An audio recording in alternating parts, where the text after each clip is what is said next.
like to call to order the January Finance Committee, our first meeting of the new year. Before we get going, I would like to point out to the folks at the table, the traditional microphones are missing.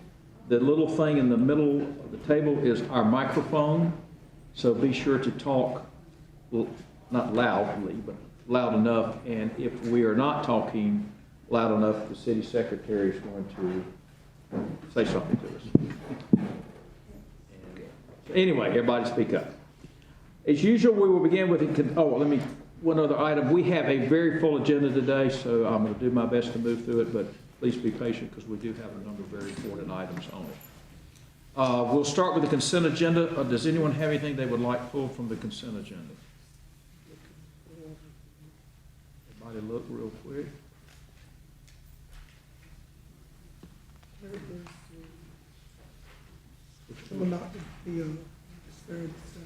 That's on general government tomorrow. Oh, okay. So I don't hear any. Can I get a motion to approve the consent?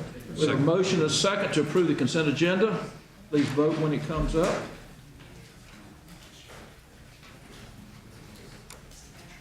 That is approved. By the way, Mrs. Burke is not here today, so there will only be 3 committee members here today. And with that, the consent is approved, and I will now go, and we're going to go through the general agenda in order, and there are 5 items. We'll wait till all the noise leaves the room. Thank you. The city secretary, please read G1. Item G1, resolution approving defeasance of the renaming of HUD Section 108 loan balance of $796,000 for housing production, redevelopment, and economic development activities. You're ahead of me. Ms. Newman, if you'll give us about a 2-minute introduction on this so we all know what's going on here. Yes, sir. Marla Newman, Community Development Department, and the request is to defease the remaining loan balance with the Section 108 loan that we received from HUD some years ago. We had 2 different loans at one point. They were refinanced. One loan has been paid off already in totality. The remaining loan has 3 more years of payments. We have the funds on hand, part of which were unused loan funds, and the other are some dollars we have from program income. Together, they can be used to pay off the loan, basically ahead of schedule, clear the liability from our books, and make it easier. Should we decide we'd like to get another loan, we can go after another loan sooner as opposed to later because we will have cleared this balance. And what is the balance on this loan that we're looking to? The principal balance that you see here is the $796. The actual part of the loan that was not utilized was $560,000. So it's the 560 that we're looking to. No, the whole thing. Oh, the whole thing, excuse me. Yes, the whole thing. And we have enough funds to do that? Yes, through we these do. other sources? Okay, Yes, we do. thank you. We'll use a combination of the Yes. 560 that wasn't drawn plus program income to pay it off early. Questions, Mr. McIntosh? So I'm trying to figure out why we would pay early. Is this strictly because it will free us up? It'll give us a larger capacity to borrow in the future?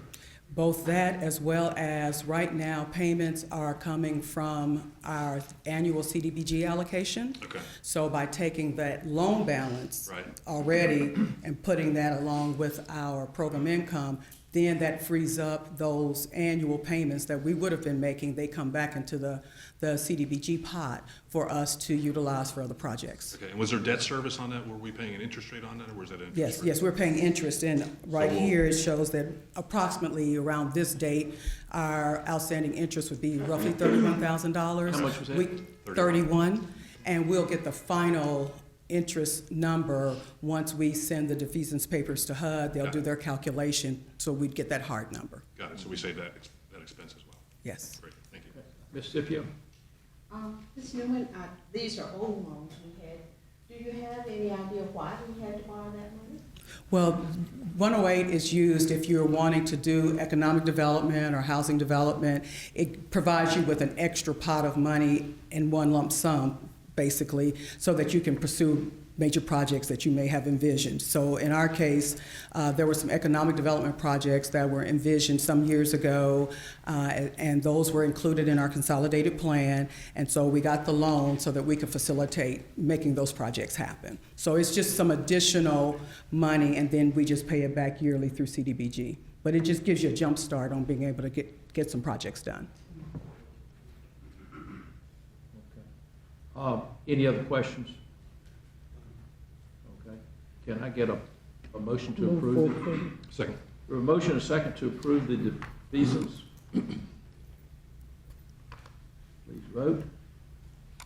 That is approved. Thank you very much. Thank you. We will now go to G2. Item G2, resolution authorizing the allocation of revitalizing urban commercial areas and commercial revitalization of blighted areas funds for a project in the 14th Street, New Walkertown Road area located in the East Ward. Mr. Millett, would you mind giving us an introduction on this too, please? And this was continued, I believe, from a prior meeting, maybe from December? Correct. Okay, but please review. It's been a while. Certainly. Good afternoon, Chairman Clark, Mayor Joines, members of the City Council. This item was first presented in the December Finance Committee meeting and held. It is for a request from owner Mr. Rajesh Shah, who owns 2500 New Walkertown Road. He has a project in mind to construct a 3,600 square foot multi-tenant commercial building where two tenants have been identified. One is a laundromat, one is a takeout restaurant, and the other space is envisioned for use as either retail or office space. On the site where the new building would go, it previously housed a car wash, which you may be familiar with, but it was demolished in anticipation of this project. They are, it is one site, but the parking lot for the convenience store and gas station will, after this project, connect with the parking lot to serve the commercial retail building. It is located within the 14th Street, New Walkertown Road, RUCA area, so it is eligible for RUCA funding.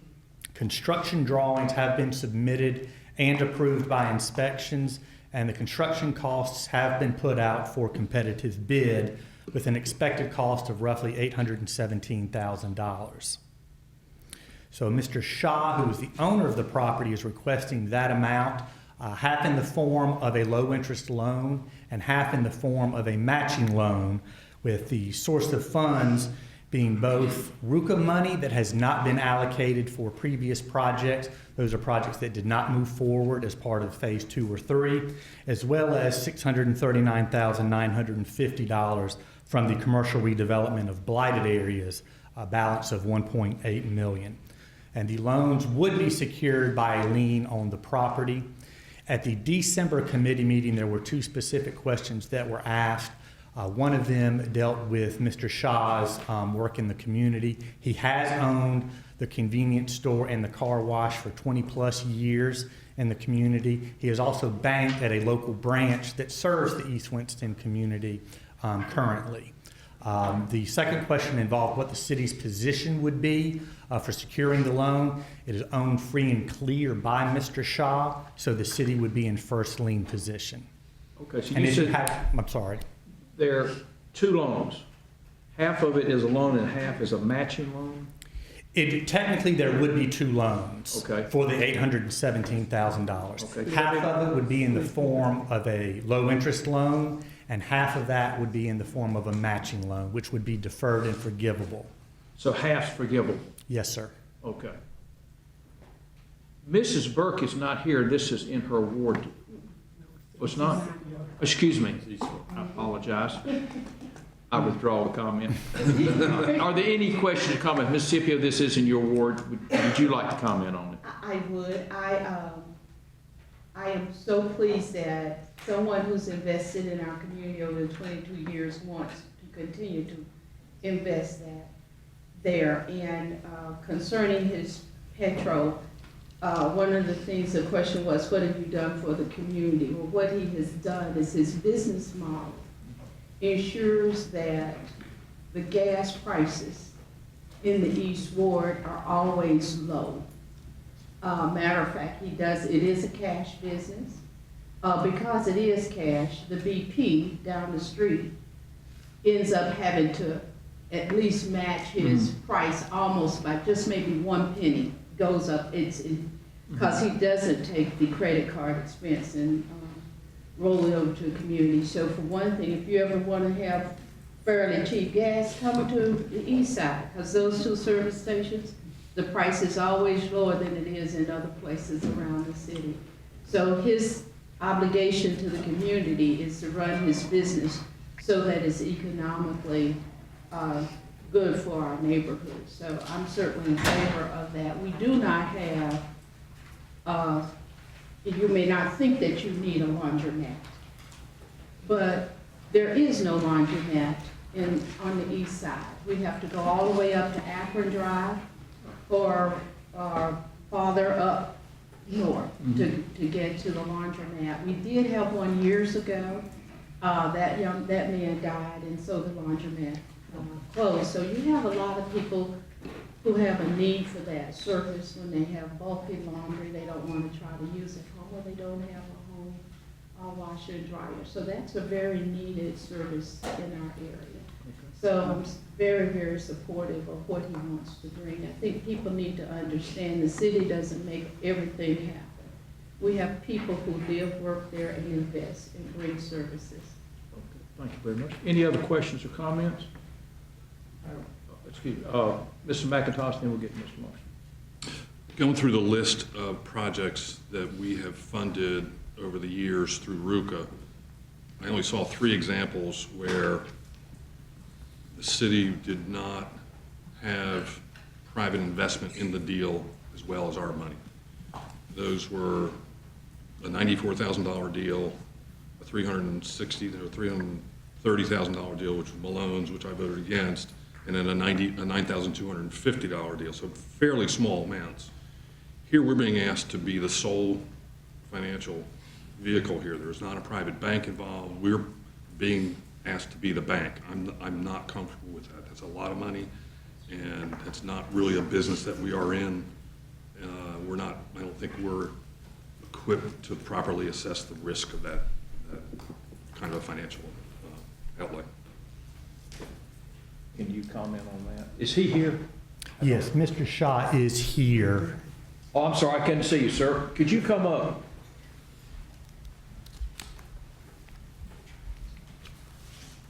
You give your name and address for the record. You can use your home or business address, whatever you want. Yes, so my name is Rajesh Shah, and 2500 New Walkertown Road, Winston-Salem, North Carolina 27101. Okay. Could you comment on Mr. McIntosh's question on any private investment that could take place? Have you approached a bank about a loan on this project? No, sir, I haven't approached the bank yet. Okay.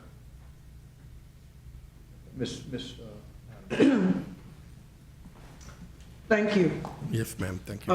As the council member said, people don't invest in our communities. And the ones of you that do, you know, we appreciate you and we know that your model is not perfect. We get requests all the time from businesses and companies for incentives to build, grow, whatever here in the city. And we always seem to make a way for them, and they have metrics that they should be meeting, but they don't meet them, and we end up having to put clawbacks in them and maybe hold on to the money, and maybe they even come back and ask for some more money because they know that money they didn't get, but they can use it over here. I want the council member and the constituents of the East Ward, I know where your business is. I stop there. I have friends and teachers and everybody. I went to Atkins and Skyland, and my family's out there at Evergreen, right behind your business. But I applaud you for what you're doing because you're taking a chance with us. So why shouldn't we take a chance with you? I know the council member doesn't see or believe in this model. But again, Councilmember McIntosh, I have to say as an African American again in this community that If I put in one side of a column how much money I give to majority businesses in majority neighborhoods versus minority neighborhoods and minority businesses, there's a disparity and an imbalance. All we ask is for this council to be more understanding and more open-minded when these businesses are coming to us. Yes, we have some RUCA businesses that have not come to fruition the way we want them to, but most of them, if not all of them, they're still in business. I didn't agree with a couple of them, and I supported them. But the main thing that Mr. Raleigh and others need to tell us is, how solvent are they, and are they paying us our money? Are they paying their loans? That's basically the question we need to ask. And if they're doing that, then I will always, again, support businesses that want to come east of 52. Thank you, Mr. Shaw. Thank you. One thing two things I like about the deal. One, you are bringing the land to the deal, and the land does not have a lien. Is that correct? Land's free and clear. And the other one is we are in first position. So I look to the city attorney, and I'm assuming we would be first position. That would include both the land and the building. Yes, it would. I'm checking on a few other things to confirm the first position, but let's assume that's the case right now. Okay. But yes, it would. Okay, assuming it's first position, and I'd also like to know how much land. Is it just the land the building's on, or is it part of the parking lot and those type of things? But having said that, it's a little bit of a stretch, but I don't have any trouble given that we're in first position because, well, most of our loans we're in second position. And the fact that you are bringing, I don't know what the land's worth, but it's worth something. So, yeah, Mr. McIntosh. I want to clarify, I'm not against support. I'm against 100% support. I would like to see other private dollars in the deal from a bank loan, or some evidence that we need to step up because a bank will not. So we're being asked to shoulder a risk, and we're taking an awful lot out of the fund that could be spread around other places. But I'm not against providing support. I'm uncomfortable being 100% of the financing in the deal. Mr. Larson. Thank you. Can I ask Ken maybe, this is drawing on RUCA 1, 2, and 3? I believe this is just 2 and 3. 2 and 3, and what does that do for the funding of RUCA reserves? Can you give us some sort of idea as to, because I thought it was saying 1, 2, and 3 in the summary, but maybe I read a different. Yes, sir. I believe when it came in December, there were RUCA 1 funds involved. That's subsequently changed to just funds from 2 and 3. I do not recall specifically the projects from 2 and 3 that those funds had previously been allocated to, but they were funds that have, they were projects that have long been off the table. Any project that has had ongoing discussions about the use of RUCA funds, those funds do remain. They've been returned to the pot, basically. Funds that were allocated and not used, but then now after a period of time, a year, 2 years, whatever, have been returned to be made available to projects like this. These were allocated to a project in an area. They remain there unless they are approved for this project, but there are projects, there are 2 that immediately come to mind that have had ongoing discussions about the use of RUCA, of previously allocated RUCA funds that were designated for a specific area. So those are still considered active projects, so it leaves RUCA funding available in those areas. So to be clear for the public involved, RUCA is separate little zones throughout the city that are designated as RUCA eligible areas. And the RUCA money that's made available for those special development projects is a certain amount of money that's allocated and available in each of those areas, or does it remain a single pot, which those areas are only eligible to draw into that pot? It remains in a single pot until projects have been identified. Right. So the question I went back to is we identify projects. Some of them are not implemented. Correct. But if they have projects in an area, South Ward, for example, and we don't implement it in the South Ward, does that money remain in South Ward, or does that go back to the general pot? It remains in the South In the South Ward. Ward. So what we're dealing with here is money that has been in the East Ward, that has been unspent, that is now eligible and reallocated for this particular activity. I would need to verify what area these funds have been allocated. Some of them have been unallocated to any area and remain in the general pot. If they had previously been allocated to an area, it is for projects that have long been inactive. And I don't mean for months, I mean for years. So obviously what I'm interested in is if money was in the South Ward and is now being reallocated into my good colleague CPO's ward, I'm kind of curious of exactly, that's why I'm asking about 1, 2, and 3, where that money's actually being drawn from and what that means for the balances available for other wards to continue to do RUCA funding. And I don't have a clear picture of that from this particular project. I know that for the South Ward, Councilmember Larson, that with this approval, there are RUCA funds previously allocated for the South Ward remaining. Okay. Go ahead, please. Yeah, so my only other concern relates to what Councilman McIntosh says. And there was a viable car wash on the site previously. Was that a business operation that you? Yes, sir. It was being used, but after a certain time, there was a lot of It was not functional? No, it wasn't functional. It was not worth reinvesting? Yes, sir. So you chose to demolish it. I noticed also there's a cell tower on the Yes, sir. site. I assume that's yours and that's rental. And you've got a gas station that you're running. So Yes, sir. you're generating a viable business there, right? Yes, sir. And you own the land and you're carrying no mortgages or anything. No, sir. But you chose not to seek any private funding for this particular project. Yes, sir. The mayor had a quick comment then, if you don't mind. I'm trying to go by order. Just quick, Ken, I didn't see in here I'm sure you've looked at the pro forma for the project, and how did you structure the loan? What's the term of the loan? What's the interest rate? That sort of thing.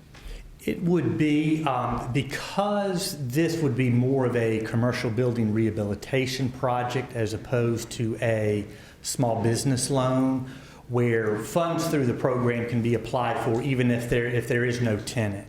So this is more of a commercial, to address commercial blight. There were, I believe, commitments from Mr. Shah, who is going to operate 2 of the businesses that would be in the property. So there really are not, it is viewed as a commercial rehabilitation. But it wasn't a pro forma that you looked at? Correct, yes, sir. Not for RUCA. No, for the RUCA. But for the loan, I mean, you had to structure the loan repayment somehow. It would be over the low interest loan portion would be over 10 years at a 3% interest rate. The matching loan would be forgiven once the low interest loan has been paid off in full and that the property has not been cited as a chronic violator of high grass. And if the project sells, both loans are due? Correct, yes. If the property is sold, changes ownership, even if the same businesses continue to operate, if the owner changes, yes, sir, both loans would become full and due in full. Mm-hmm. That sounds good. You don't mind, before I get there, I asked Ms. Adams, I think I'd like, if it's approved, to move this forward without recommendation so we get it to the council next week. Ms. Adams? Yes, I move that we approve I make a motion to approve the resolution authorizing the allocation of the RUCA funds. Okay. And I'll second that. Now, I think it would be helpful for the meeting next week if you could do for RUCA 1, 2, and 3, a simple chart on what was the total amount, what it's been spent on, maybe by ward would be, or indicate which ward it is, so everybody can be up to speed on that. And it looked, if I'm reading your notes correctly, it looks like maybe 2 and 3 will be drained after this, or we'll finish the allocation. I believe so, yes. So that would be, that way everybody can see where all the money went. And then the third area you're getting it from, I can't get to it because the screen's got something else on it. Whatever that category was, if you could give us kind of a chart on it, so everybody can know where all the money went and this, that, and the other. Sure. if that would be helpful. Yes, ma'am. And one more thing, could we also get information on the loans, all of the financials of every project, whether they have completed their responsibility to the city, and those that still owe and balances, and maybe ones that didn't come to fruition? And if you could put that in a chart format, to me, Yeah. that's just easier. Everybody can see the numbers. Yeah, sure. I appreciate that. So if everybody please vote on this to move forward to the full board. I think we got, didn't you not give us a report? I mean, I have a page here that lists all the RUCA projects. It does. for award. It does. It's in there. Is it? And the Okay. reason I caught it is because it claims that all the projects over in Wartown, which in my colleague Taylor's ward, is being part of South Ward. And I can only assume that that's because the ward line changed at some point. Let's double check the wards. It doesn't make, it's giving me a lot of credit for RUCA funding that I don't think we got. Well, you weren't around. So we'll get that cleaned up and check it. And, You deserve the credit. I know you hide the money anywhere you can. It's okay. so if everybody please, the 3 council members that can vote, has that been up there? Yeah. Yeah. Okay, thank you. Sir, this will be on our regular agenda, city council, which is next Tuesday, not Monday, because Monday's Martin Luther King holiday. Next Tuesday, 7 o'clock, and it's in the room down the hall here. Can't miss it. Thank you, sir. Thank you. If you have any questions, Ms. Scipio can tell you where it all is. Okay, that's done. We'll now go to G3. Item G3, ordinance amending the project budget ordinance for the city of Winston-Salem for the fiscal year 2019-2020, HOPE and hydroponics. Mr. Raleigh, I'm going to call on you. Can you, again, give us an introduction to this? It's been a month since we talked about it, and then whatever new information you've come up with for us. Certainly, Chairman Clark. Good evening, Mayor Joines, members of the committee and council. Good evening. As Chairman Clark indicated, this item has been, was discussed last month and the previous month in this committee. For those that may be new to this item, back in August of 2016, the Mayor and City Council approved a 25-year lease agreement with Gola Community Development Corporation along with Help Our People Eat, also known as HOPE, to install a hydroponics facility and a building that would serve as a headquarters for the HOPE operation on a 3-acre tract in Kimberly Park. The projects have gotten underway. The HOPE facility is now complete. The hydroponics facility is under construction, and along the way have run into several unanticipated costs that have driven the project beyond its original budget. Some of the unanticipated costs are listed in your CARF there, but they include items like reinstallation of fencing, the need for an additional access road. There was some bad dirt that cost well over $100,000 to test and then remediate for, and so on and so forth. So this item requests an additional $500,000 from the Economic Development Bond funding to cover the required funding to complete the construction of the hydroponics facility. At last committee meeting, there were several questions that were asked. I've prepared a memo that you'll see in your packet that responds to several of those questions, and just to point them out quickly, there was a question about the pro forma, the ability for the hydroponics operation to be self-sustaining once completed. You'll see a pro forma attached. You'll see a brief narrative describing Golar CDC's operating plan for this facility, a projected time frame for the opening of the facility, and some information related to specifically the administrative dollars that were set aside to support the project. Mr. Michael Suggs with Golar CDC is here to answer any specific questions you may have related to the project, and with that, I'll be happy to take any questions you have. Ms. Suggs, why don't you come up? There may be some questions. Would you like to offer any opening comments? Then I'm going to open it up to questions.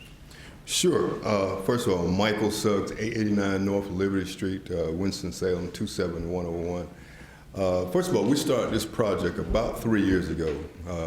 You may recall many of the city council members, we boarded a bus and we went down to Raleigh and Durham, and we saw some of the projects down there. And one of the things that we did was, and what we do with every project that we do our research. And so we've been working with North Carolina State University. We've also had some conversations with North Carolina A&T State University. We hired a consulting company called Blue Planet Construction. And this group, basically, they're experts as far as hydroponics is concerned. And we've actually done a marketing plan, we've done a feasibility study, and so we've done our research. And that's really the way that we do all of our projects at Golar. We try to work with professionals that have done projects before, whether it's a construction project or whether it's a workforce development project. As you may recall, we looked at several different sites around the city.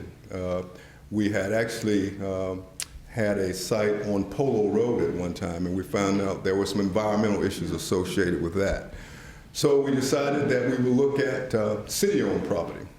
And so we decided we'd do it in the Martin Luther King area, which is in Kimberly Park. And we found out that we had environmental issues there also. And so those projects have been remediated. And we've actually completed the construction of the greenhouse itself now. We partnered with Hope, who is actually providing fresh fruits and vegetables to the community. And what we found was that as we developed the property, there were a lot of structural things that needed to happen in that particular part of town. Because of the topography of the land, there was quite a bit of construction that was needed to do as far as just leveling the land out, which cost more than what we thought it would. We also found that we had to do a special road because we want to make sure it was handicap accessible. And these were all the things that we really didn't plan for when the budget was completed. And I will admit that this is a fairly new kind of process, and it's changing as we speak. But once again, what we've been doing is once again working with professionals and folks that have had experience in the area. We've also talked to some of the local grocery stores, the wholesalers, restaurants, because we want to sell our product to these folks. We know that this is not a giveaway. We look at it just like any other type of a business proposition. We realize that it has to be self-sustainable at some point. So those are the types of things that we have done. We've had some conversations with a company called Vertical Roots, which supplies products to Food Line and Lowe's. We've actually went up and met with these folks.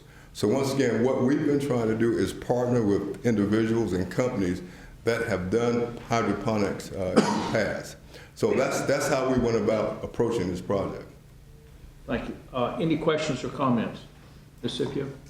This is, my question refers to the memo, Mr. Raleigh, that has on page, I think that's page 4, where it has the yearly plan. And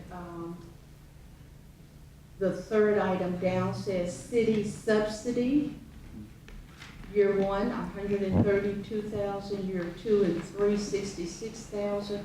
Is that subsidy in this $500? Councilmember Scipio, these funds represent the remaining administrative operating dollars that were originally budgeted for the project.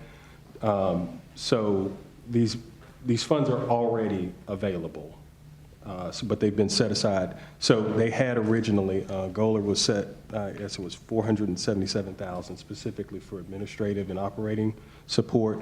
So what that subsidy represents is the funds remaining from that original $477,000 that was set aside. So they already have those they funds? do. And so that's not included in this request for 500?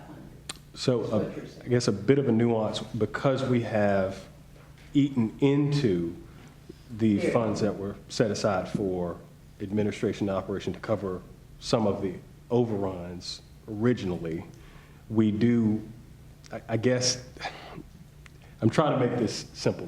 The accounting of this is a little bit complicated, but I think the easiest way to answer your question is these are monies that are already available that basically, that if you add up all the city subsidy, it's money that has already been budgeted and set aside specifically for this purpose. It's just the money that is remaining when you take out all of the expenses in the administrative and operating column to date.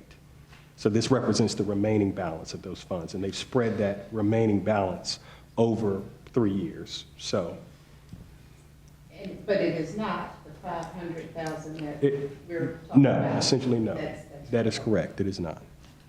The 500 is to finish the construction. Correct. Pay for the rest of it. Correct. I'm assuming the construction's about done? Yes, sir. Yeah. Okay, thank you. Somebody else, Mr. So we borrowed from the administrative part of the budget to pay for the construction. Yes. Part of the budget. And now we're backfilling to fill in the administrative costs. Those administrative costs are not part of the city subsidy for years 1, 2, and 3. Is that a correct statement? No. That's not correct. So the administrative costs, and going back to your question, the administrative costs that we originally, that we borrowed money from to pay pavement and all the other stuff, that administrative cost does not include the subsidy that is budgeted in this budget for year 1, 2, and 3. Councilmember Larson, this basically, the subsidy amount, we will be making them whole because we did eat into some of the money, the administrative costs. Right. So, yes, this is money that they should have, but they currently do not have because we have tapped into that, correct. So we will be making them whole. Requirements, paving, roads, whatever, and that money came out of this pot. Yeah. You did well to your last sentence. We borrowed money from the operating budget to finish the construction. Yeah, So now we're back. putting it back. My question, if I may ask one, Yes, is sure. in regards to the operational cost, which over the 7-year period does not vary. And I'm kind of surprised that starting in year 1, the $116,000 roughly operating expenses is exactly the same as in year 7. And I'm a little concerned that that's not realistic in the sense of being able to operate a business over a 7-year period. And I'm just curious, I mean, I'm wondering if we need more money rather than less here to make this work. See what I'm asking? The way the budget is projected right now, you know, you're going to lose your subsidy in year 4, and the operating expenses don't go up apparently. You know, you're projecting additional revenue being generated over that period of time to generate profits. You know, by year 3, 4, 5, 6, 7, generate profits, but you don't show additional operating costs, and I just don't know if that's realistic for a 7-year business plan. Well, the operating costs are relatively constant. We're talking about hiring a master gardener and 2 part-timers to work on the farm itself. So that's relatively constant. Now, the other things you got to buy seeds, you got to buy fertilizer, pay water bill, light bill, et cetera. So there may be some additional funding, but at this point, we don't know what that number is. Keep in mind that we don't really have a baseline to start with, so we're using the 116 as if, and it may, in the out years, it may go up some. I'm very concerned about operating costs. First of all, I love hydroponics lettuce, and I buy it from Harris Teeter all the time. I mean, I think it is the future, and I think it makes a lot of sense, and I want to support this. But I want realistic budgets, so we don't come back every so often asking for more money. So I want to make sure that as we approve $500,000 into this project for ministerial and whatever subsidy that we're going to give for 3 years, that in fact our budget is realistic and we're not going to see a problem in year 3, 2, or 3 that with the model, the economic model is not working. The other thing that concerns me somewhat is part of the idea is to address a food desert. We talk about a food desert and meeting that requirement. And I'm anxious to sort of hear how the food is going to be. I hear that it's going to be sold to restaurants, it's going to be sold to grocery stores and what have you, providing fresh fruit, produce within the city, but I'm not sure how that addresses a food desert requirement. And maybe somebody can elaborate on distribution of this produce that's going to be developed. Ms. Adams? I don't know all of the specifics, Councilmember Larson, but I do know part of this project, this business model for hydroponics just about anywhere, is that this model will provide food to the community, whether we do it through HOPE with their SNAP benefits, their EBT card, or we give it free, you know, based on a sliding scale of income. That was part of the initial concept, and that concept, as Goler and Mr. Suggs and them know, is a constant.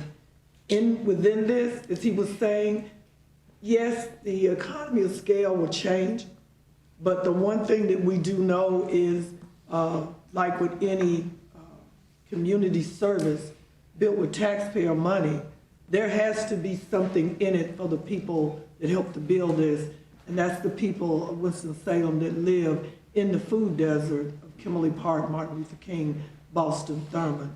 Whether that's, again, the people that live in the Habitat homes, the Kimberly area that became transformed with Hope 6.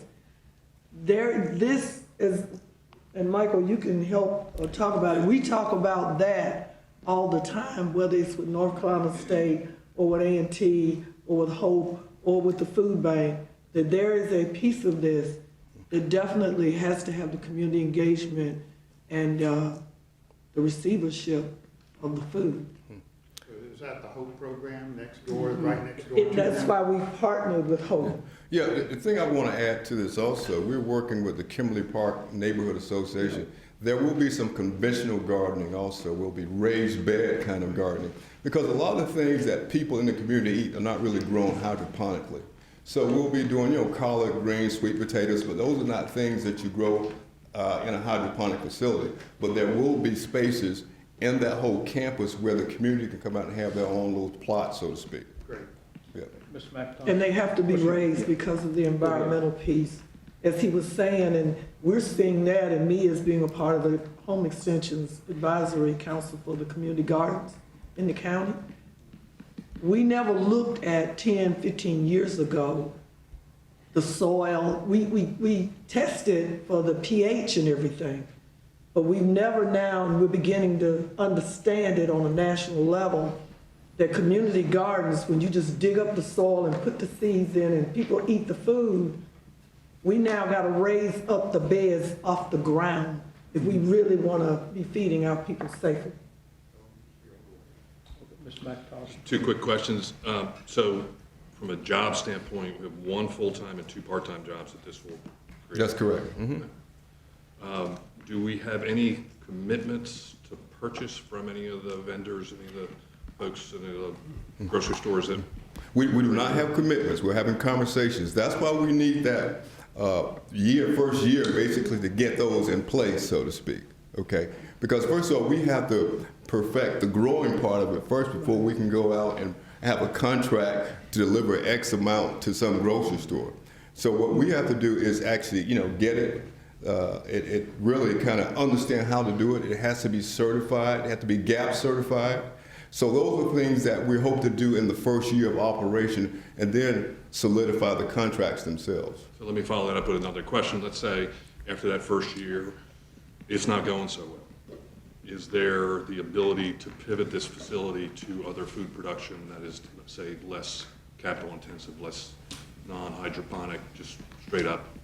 It's a greenhouse, right? Yeah, but there is that ability. I mean, I'm not sure some of the other options that how the council will feel about it. We've had a lot of people that are interested in whole hemp growing. I mean, that's a big thing these days. So this facility would allow us to do that, once again, if that's something that the council would support. Thank you. And for the record, I have no idea what you're talking about. But he did go to college in the 70s. But I did go to college in the 70s, yeah. Okay. Mr. Mayor? Michael, this looks good. I think you've got a reasonable pro forma here, it looks like to me. I mean, every time you go and buy those microgreens in the grocery store, they're expensive. I guess the question I had, the wastage. It looks like the key to making this pro forma work, you've got to get the wastage down from 25% to 10%, Sure. down to 5%. Is that just a matter of learning the system up there and figuring out how to do it? Exactly, and we're probably going to kill some things up front, quite frankly. I mean, just learning the process itself. Not people. But that's usual in this type of growing, because you have to become an expert at it. And so we're not going to say from day one that everything is going to be perfect. We know that's not going to be the case. Yeah. I used to grow Christmas trees and I killed about 500 the first year. So this looks good, Michael. Thank you. Mr. Larson? Does this stay then under the household of the CDC, or is this going to be spun off as a private nonprofit at some point? Or how long are you going to? Well, our goal is a social enterprise, quite frankly. And what that means is obviously it will be run by a business, but at the same time, when the profits that are being made we'd put that back into the project and back into the community itself. Yes, ma'am. I'd like to make a motion. Go ahead. I move that we approve a motion for the ordinance amending the project budget for the Golden City. Is there a second? I'll second. I would like to make a comment. I own a business in Burlington where the other half of the building is a hydroponics facility. So I don't live it day to day with them, but what Mr. Suggs is facing is an unknown. His budget, he really doesn't know how many seeds he's going to need until he gets into it. And what I can tell you, what they have gone through is very much of a very steep learning curve. And I have not been a fan of this.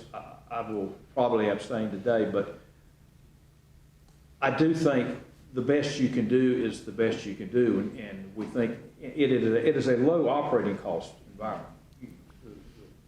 The sun grows them, but you basically start them off, and 30, 40 days later you pick the latest, whatever it may be.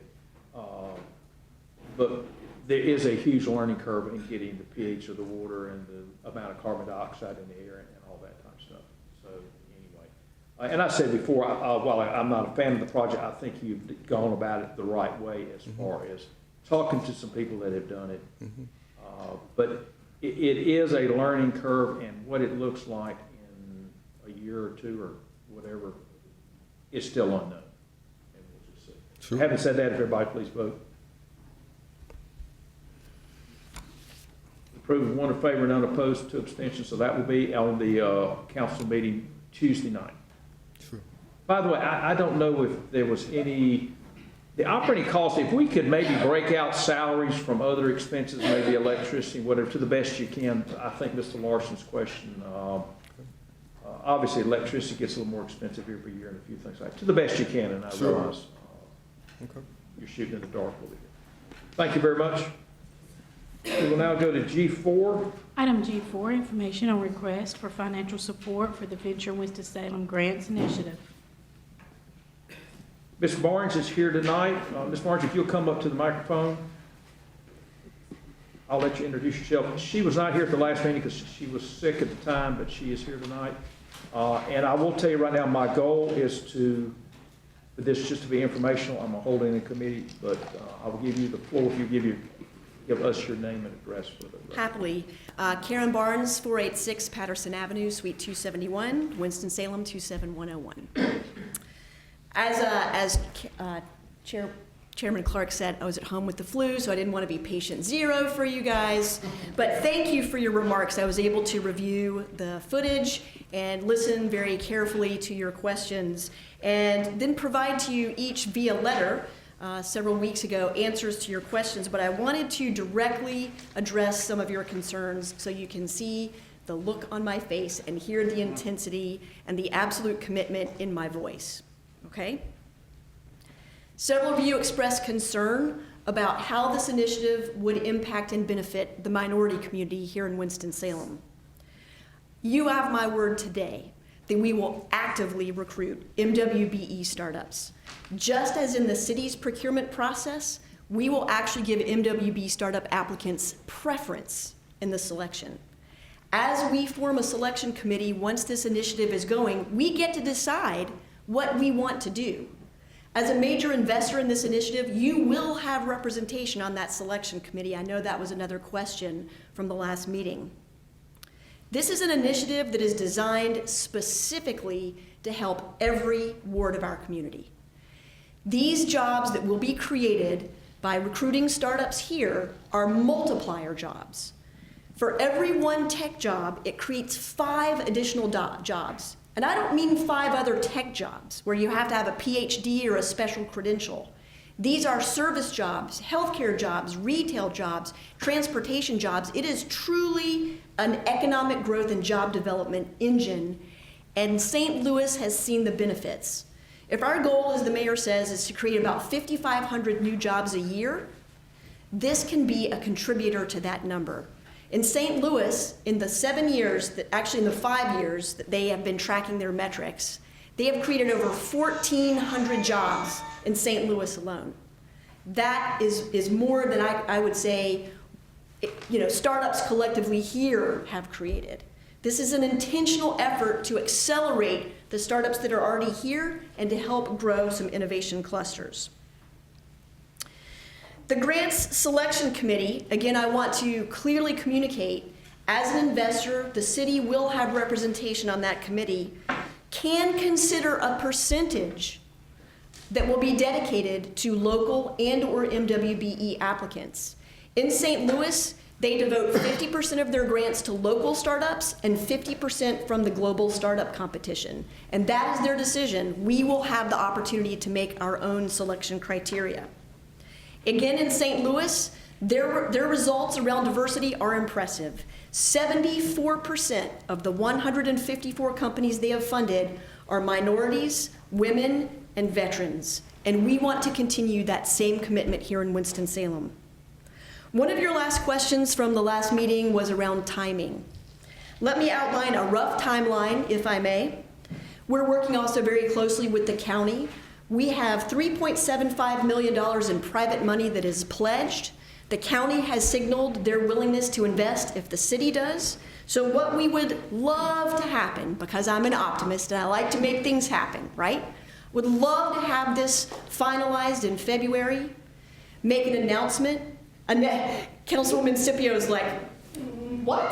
But yes, ma'am, that's what I really would love to happen. Have this finalized in February, make a public announcement shortly thereafter, have a team in place to run the global startup competition. I'm already working on job descriptions and actively seeking, not publicly, but actively looking for candidates for those positions. Then we would launch our first global startup competition this summer. In Q3, we would be narrowing down the lists, and in Q4, we would name finalists. That means this time, in 1 year, in January 2021, our goal would be to have our first cohort of 20 startups arriving in Winston-Salem and being housed at Winston Starts. Finally, last Thursday at Venture Cafe, we hosted an open town hall meeting about the Venture Winston grants. Mark Owens from the Winston-Salem Chamber and I presented the idea. We took questions from the crowd, and it was an overflow capacity crowd. We actually had people coming out of the room. We had about 70 people that were in the crowd, and the response was very, very positive. So the time is right. We could not have done this last year. The city is ready for this now. The ecosystem, entrepreneurial ecosystem, is ready for this now, and we're prepared to take this next beautiful leap.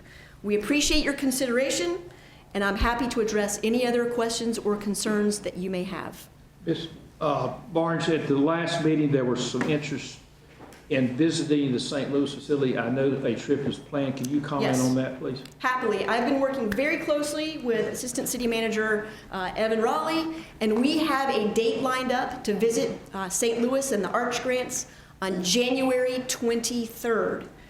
The prospective itinerary is to meet with the Arch Grants leadership team in the morning, to then meet with some graduates of the program, some of the startup founders in the afternoon. Since it's a Thursday and we'll be in St. Louis, we have an optional visit to Venture Cafe St. Louis, and then we'll wrap up the day by coming home. So there and back, same day.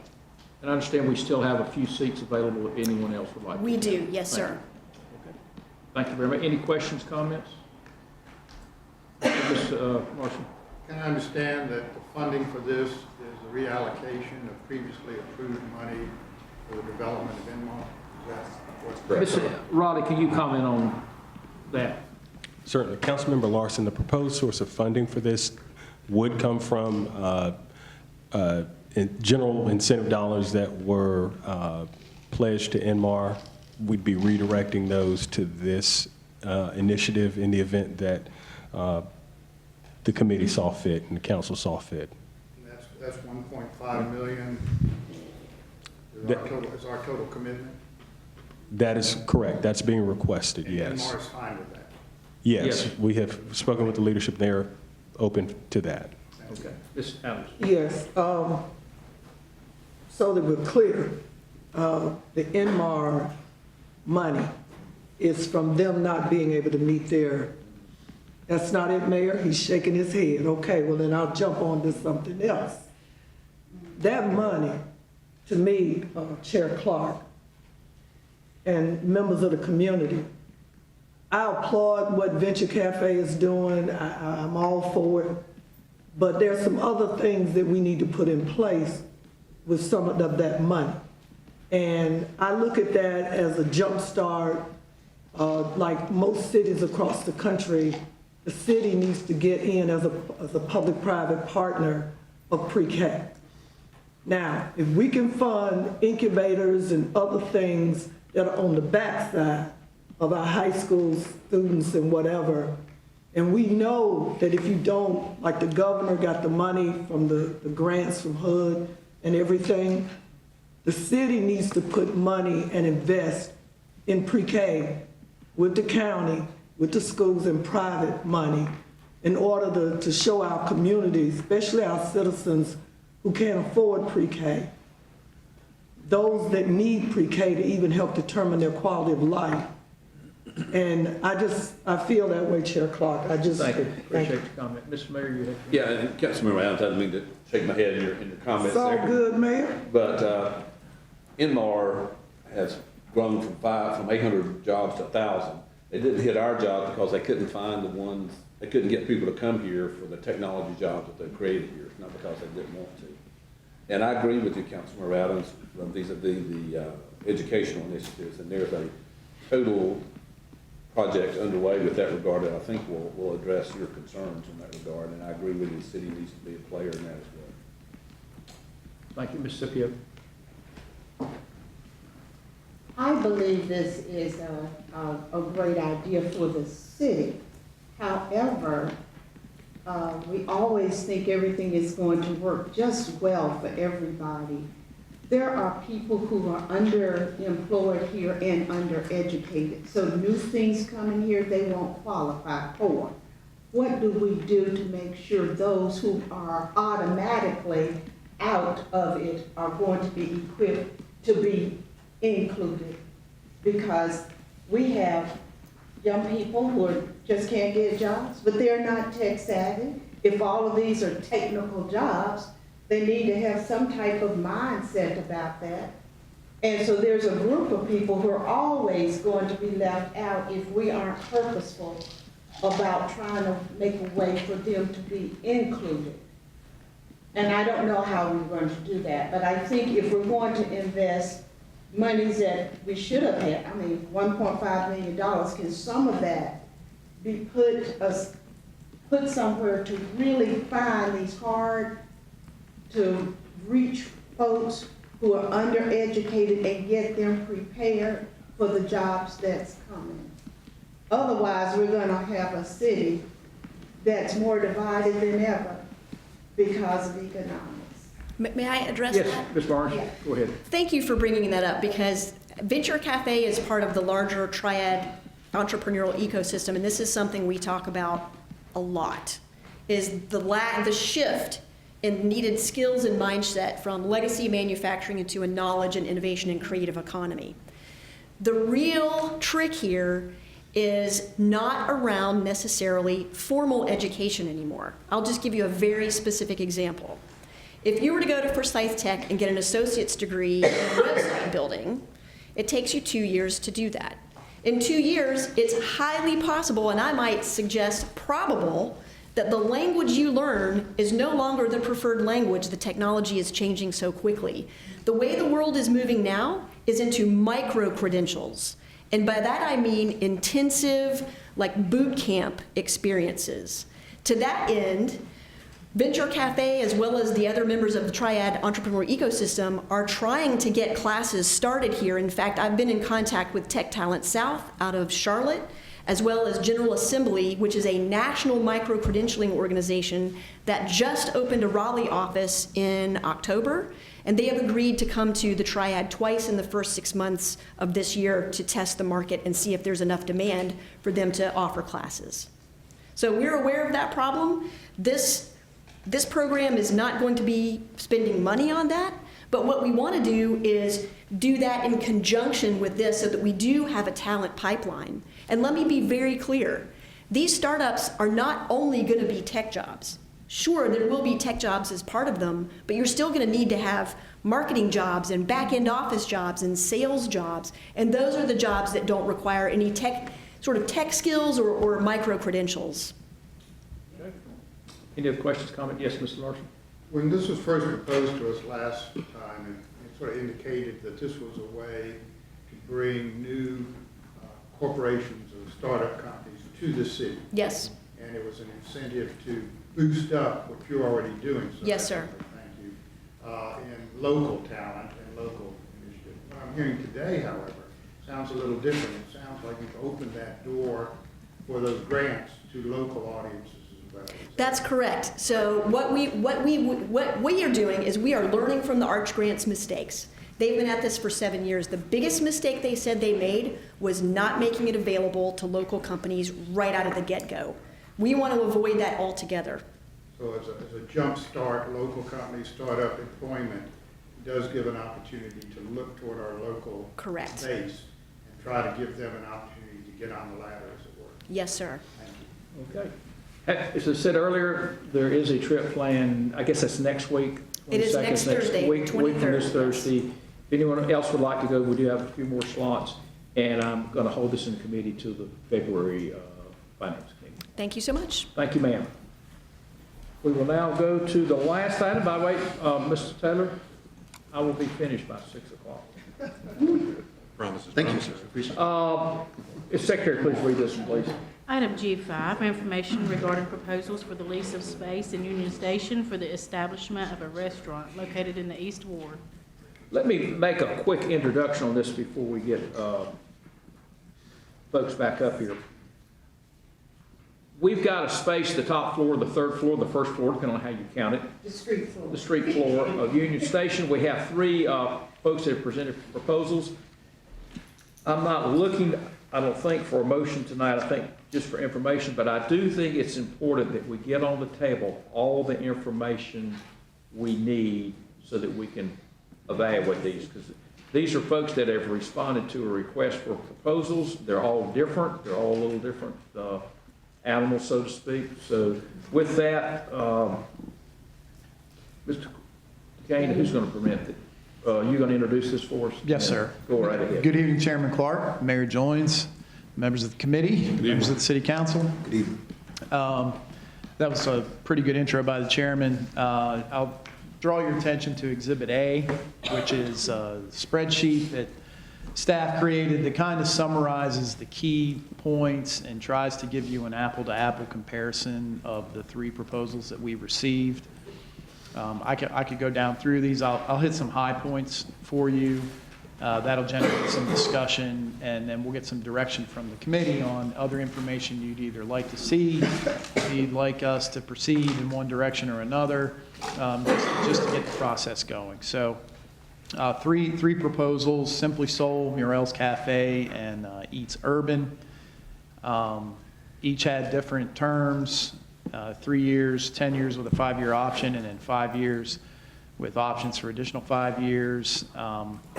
I tried to sort of normalize what the lease income would be on an annual basis. So for Simply Soul, it was about $30,000 a year. Murrell's Cafe, about $35,000 a year. And then for Eats Urban, they had a couple of different options there with some profit sharing involved. But $17,200, $25,000 for the second term. By comparison, on average, the former Elizabeth's Pizza lease worked out to be over the 15-year term about $45,000 a year, but the first 10 years was $38,000, and then the second 5 years was about $29,000 a year from a comparison standpoint. With the exception of Simply Soul, the city would fund the kitchen appliances and those sorts of things and the upfit of the kitchen area. At Simply Soul, they were going to purchase dinnerware, the stove, refrigerator, freezer, fryers, things like that. Consistent upfit across the board was like grease traps, utility drops and those sorts of things, which I think are reasonable and to be expected. It was brought to my attention that old habits die hard, and on Simply Soul's hours of operation, I use military time. So I'll translate that briefly for you.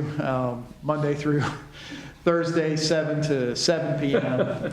Saturday is 7 to 10 p.m. Brunch from 8 to 3, and dinner from 5 to 10. Sunday brunch from 8 to 2, dinner from 2 to 8. So my apologies, I should have caught that. So in general, varying levels of experience. Simply Soul's been local. I think most folks know who and where they are.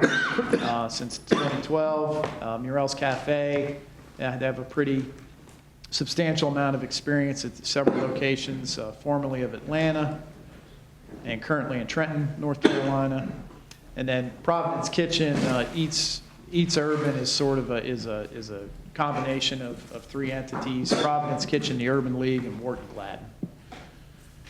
So with that, if you have any specific questions, Mr. Bjorling and I are here, and I believe a proposer or two may also be in the room. If it's okay with the committee, I'd like to ask if any of the folks are here, give them a few minutes. So I'm just going to go across. And I know Ms. Waddell is here from Simply Soul. If you'd like to take the microphone, we'll give you a couple minutes.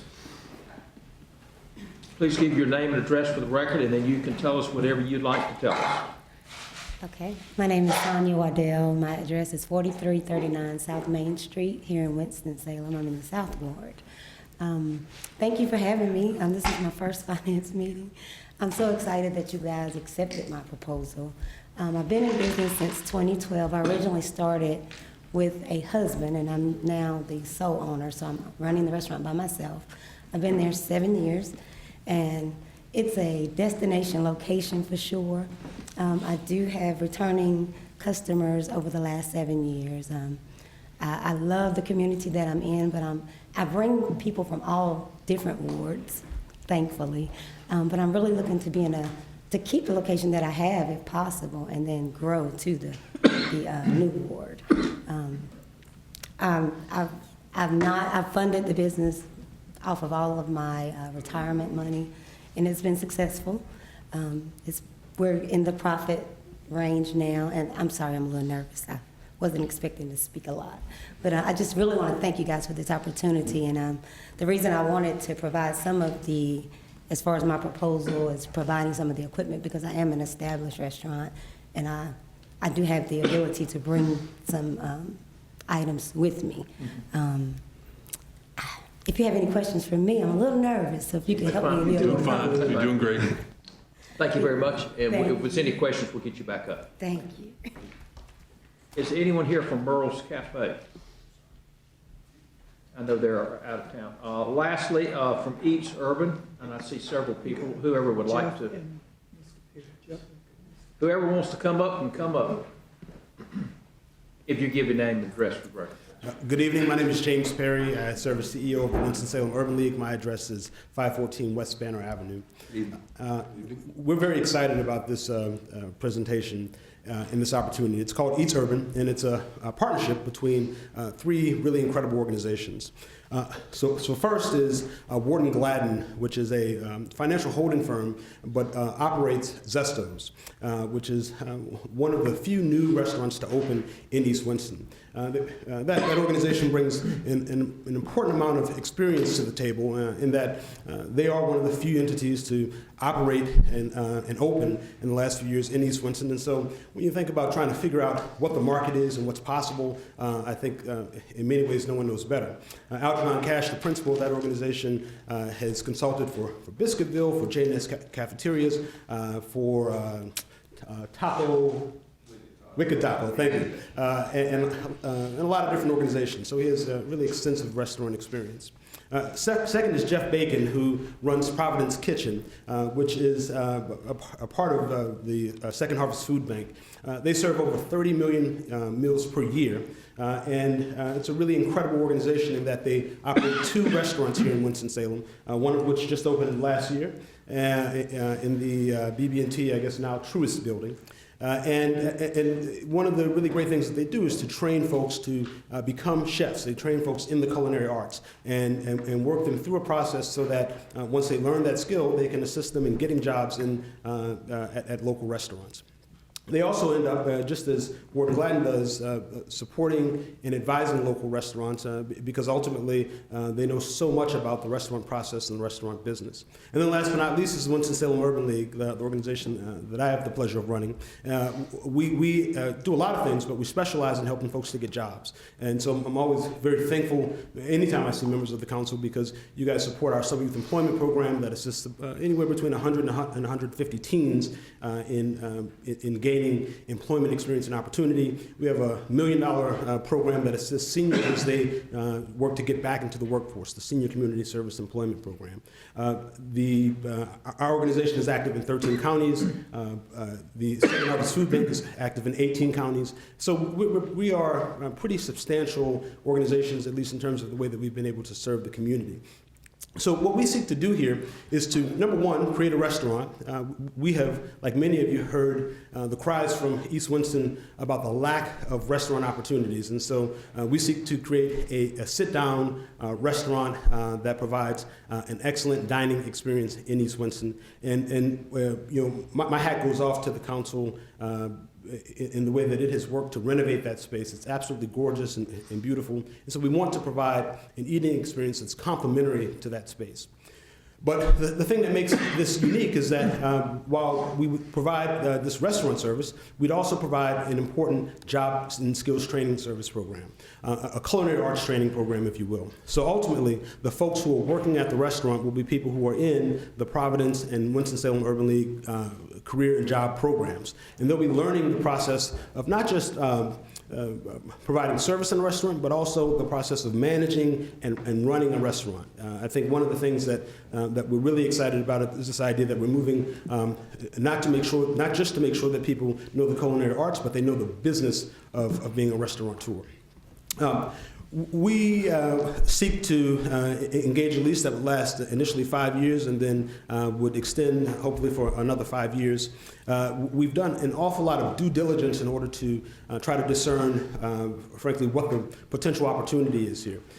One of the, I think, challenges for everyone who submitted a proposal is that, you know, there aren't other restaurant numbers to look at. There isn't another sit-down restaurant in East Winston-Salem. So what we've done is pulled together some data from local restaurants, from restaurants around the state, in order to see how they've performed and use that standard in order to guesstimate how we think that this venture can perform.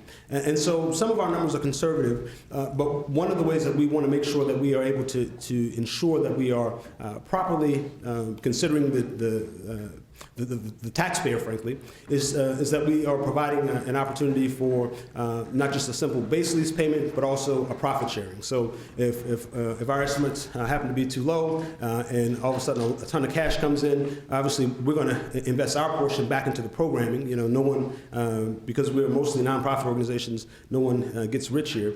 But we also get to invest that profit sharing back into the taxpayers' pockets for the taxpayer to continue to invest in opportunities. So again, we're very excited about this opportunity.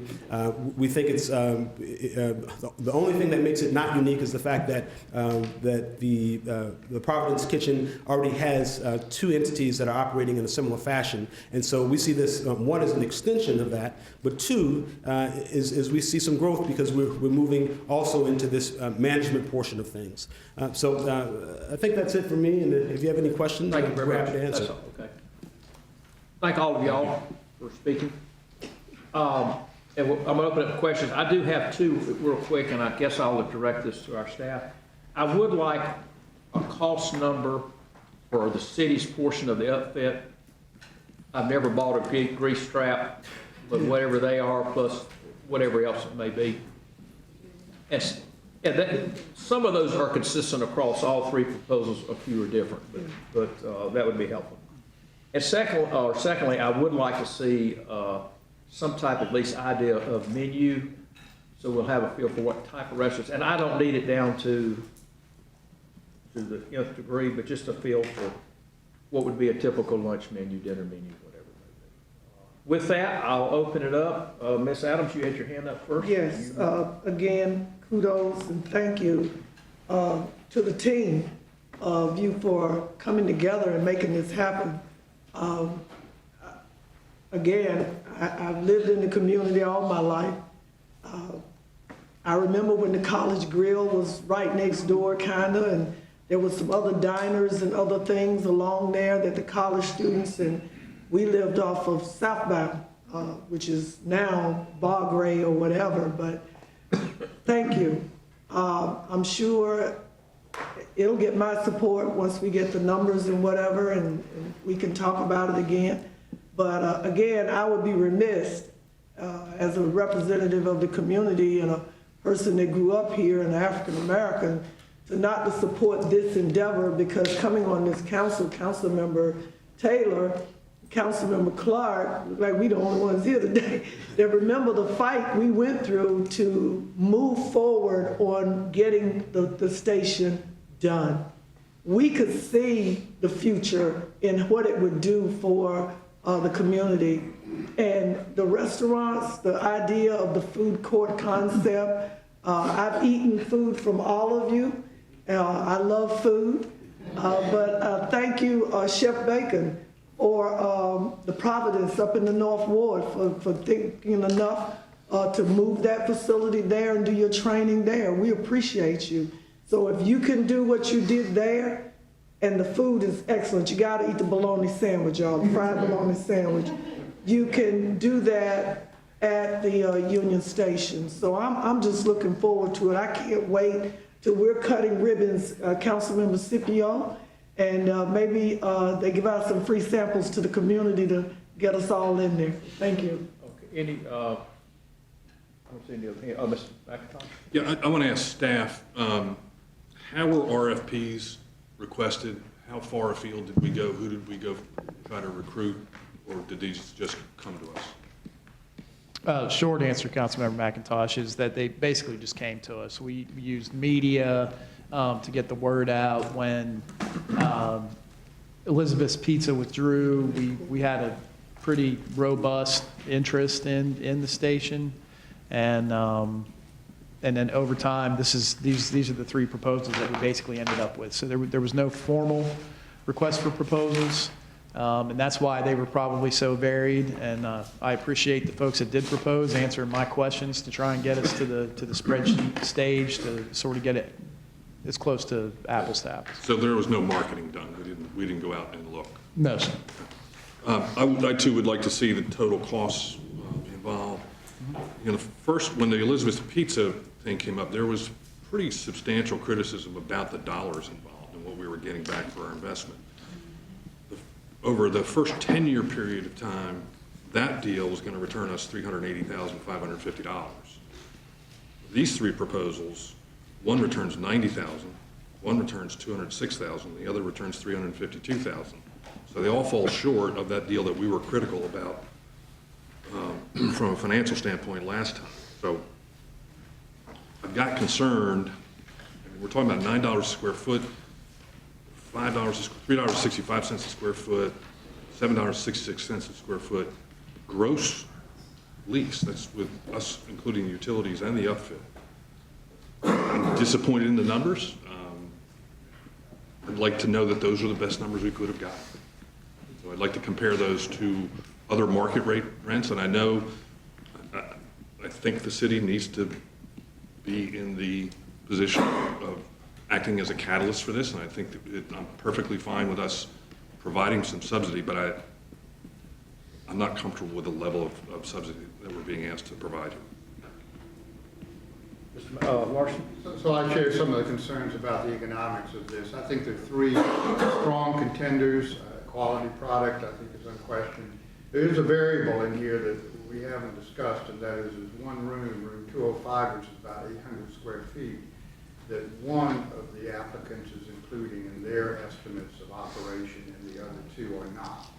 And that influences, I'm sure, the square footage cost, but I'm also curious as to the use of room 205, if it's not used as part of this project, if that is rentable to size as another rental space, and how we would envision generating revenue from room, because two of the applicants are not requesting that that room be used. Staff can comment on that. Got it, Councilmember Larson. It is possible to lease space 205, and we've had some interest for some like kiosk type tenants in there. I believe one was cell phone repair, and then we also had like a sort of a food court hot dog type vendor show interest in that. So if space 205 is not included with the restaurant lease, there is potential to lease it for any number of uses.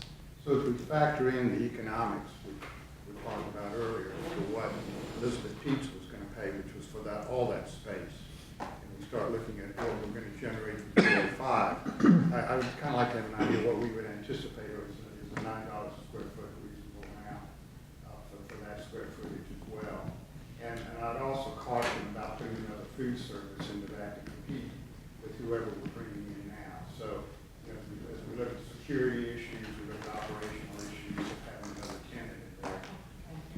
I'm sorry. Yeah, you got. As we look at putting another tenant in there and complicate security, operational, and whatever, and the income potential for that. I mean, I don't have an objection to subleasing a third tenant on that floor, basically a third operator on the city being on sort of one aspect and then having two other tenants. But I think if we look at the finances of this, to get it apples to apples, we need to factor in that room 205 and what it means.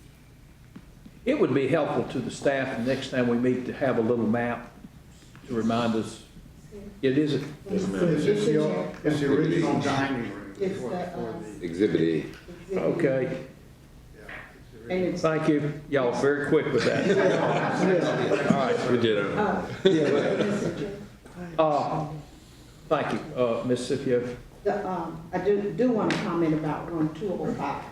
It is the entrance to the restaurant from the main building.